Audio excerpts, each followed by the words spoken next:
So the stock market is hitting record highs and making headlines everywhere. But if you peek just under the hood, there's this really fascinating and honestly kind of contradictory story playing out. Okay, let's get into it. To start things off, we're going to look at one single, really powerful piece of data. On the surface, it looks simple, but believe me, it's actually pretty puzzling. And boom, there it is. The S&P 500 just closed at a brand new all-time high, finishing a week where it jumped 2.4%. I mean, on paper, everything looks amazing, right? But here comes the twist. Yeah, that's right. At the exact same time the market's hitting its peak, what's often called the smart money, the aggressive, super sophisticated hedge funds, they're heading for the exits. They are selling U.S. stocks faster than they have in the last 4 months. So this brings us to the big mystery we're going to try and solve in this explainer.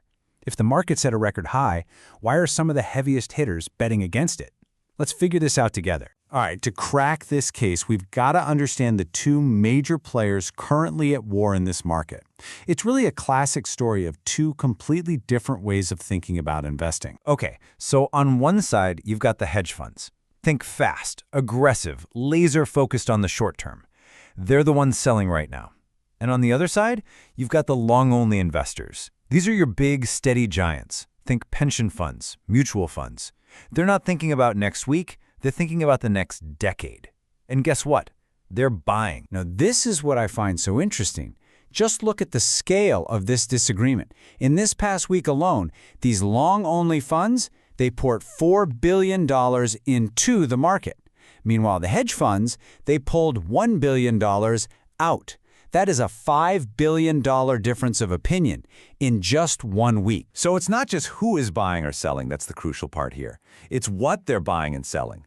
We've got to follow the money because it's going to show us a market that is, well, it's anything but on the same page. There's this great phrase from analysts at Goldman Sachs. They call it dispersion under the hood.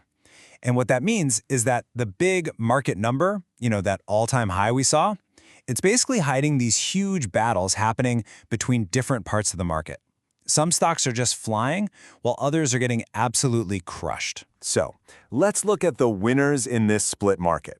You've got themes like global rare earths and copper just surging like crazy on materials demand. And no surprise here, the big mega-cap tech giants are still climbing. This is the good news part of the story. And here's the flip side of that coin.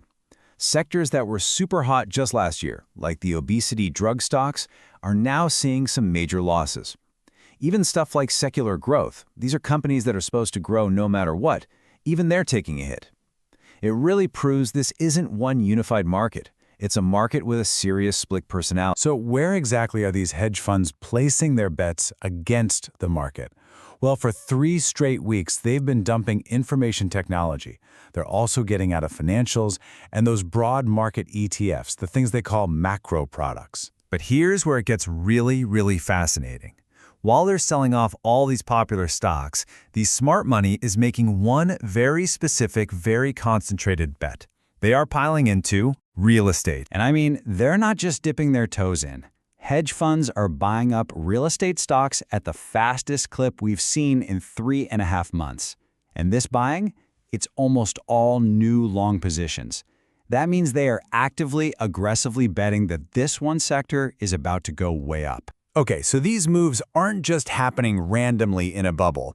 They are direct reactions to some pretty big economic news, and maybe even more importantly, to what everyone expects is going to happen next. Which, of course, brings us to the next logical question. Why this specific trade?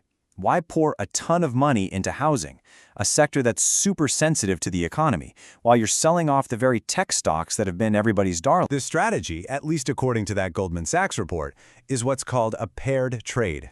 It's brilliant, actually. They are betting against stocks that depend on the low-income consumer because they expect that group to struggle. And at the exact same time, they are betting for housing stocks. So what's the logic here? And here it is, the why, straight from the source. The bet is basically this. The Federal Reserve is going to be forced to cut interest rates, and soon, maybe even as early as September. And when that happens, it should make mortgages cheaper and give a huge shot in the arm to the housing market. This whole idea, this expectation of rate cuts, is what Wall Street calls a dovish Fed. The thinking is that weakening economic data will force the Fed's hand. Cheaper borrowing is like rocket fuel for sectors that are sensitive to interest rates, like real estate, which is exactly where hedge funds are putting their money. And this bet isn't just about rate expectations.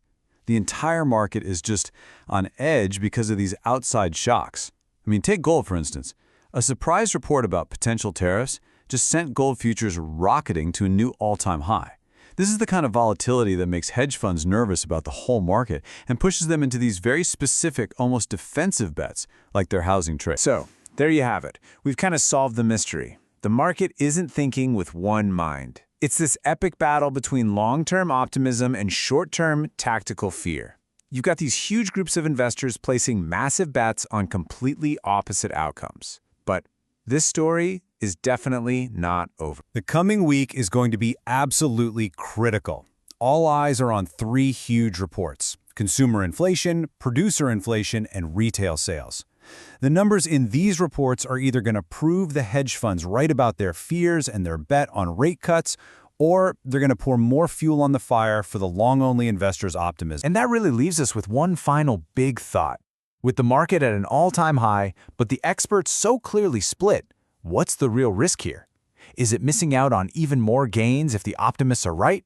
Or is it ignoring the pretty clear warning signs that the smart money seems to be sending?